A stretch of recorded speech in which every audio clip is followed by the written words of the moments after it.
Please welcome Henry Timms. So there has been a lot of conversation recently, and rightly, about the dangers of concentrated power and concentrated philanthropy, what I would call the old power of philanthropy. But I want to expand that conversation today and talk to you for the next 5 minutes about the opportunities we see in distributed power and distributed philanthropy. If part of the problem is power gets held up in too many places, then surely part of the solution is something we have not spent a lot of time on as a sector, which is how do we supercharge everyday giving? How do we supercharge civic participation? How do we ensure that the route to justice is via participation by more people and more voices?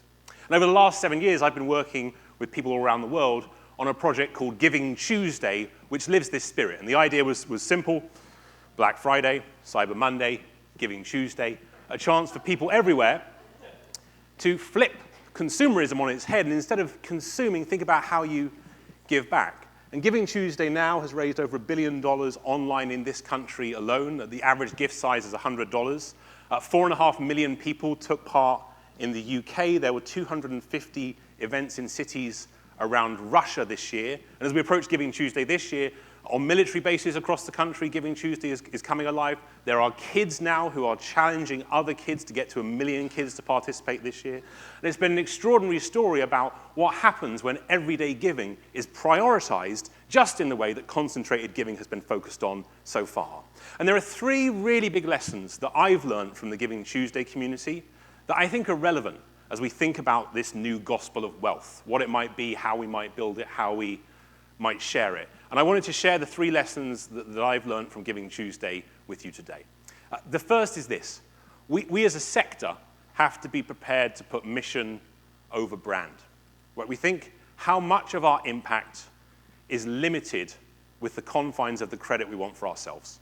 How often it is that we want to do something in the world, but we want to make sure that we get the credit for the thing that we've done in a meaningful way. How many conversations have you had in the office that are about your logo size rather than the impact of the work? How far would Giving Tuesday have spread if the powers that be at the 92nd Street Y, where I was working, had insisted that we call it the 92nd Street Y's Giving Tuesday? It would have gone nowhere. So as we think about philanthropy more generally, we hear a lot of people talking about spending down endowments, but are we prepared to talk about how we spend down our power? Are we prepared not just to say we want to empower people, but think about how we ourselves become less powerful? The second thing is about the kind of leaders we encourage. Giving Tuesday has grown so much, not because some lone individual whose personal journey reaches a crucible and through an insight of their own genius leads a group of people to solve a problem. Right? That's the kind of stereotype of the social change figures we have encouraged over the years, and many of them have done extraordinary work. But the kind of people who have driven things like Giving Tuesday are typically very low ego. They're typically very collaborative. They're people who are good at bringing together groups of other people.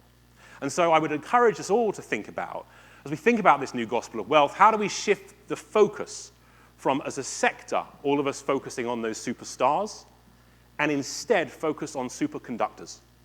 Not those people who absorb the light, but those people who are capable of spreading the light of others. And then finally, I think there's a big challenge to all of us as institutions, whether you're a big foundation, whether you run a performing arts center, whether you are a government agency. The great story of our age is that people don't trust institutions. We hear that time and time again.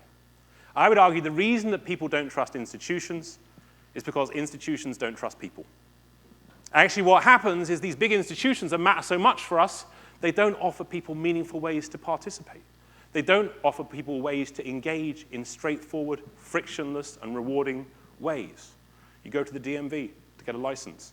You try and vote in many places across this country. You try and give money. You try and participate civically. So as I think as we build this great new gospel of wealth, as we bring this community together to think about how we shift from generosity to justice, one of the framing ideas of this new gospel must be this. It must be this can't be a conversation about more institutions developing bigger congregations for themselves.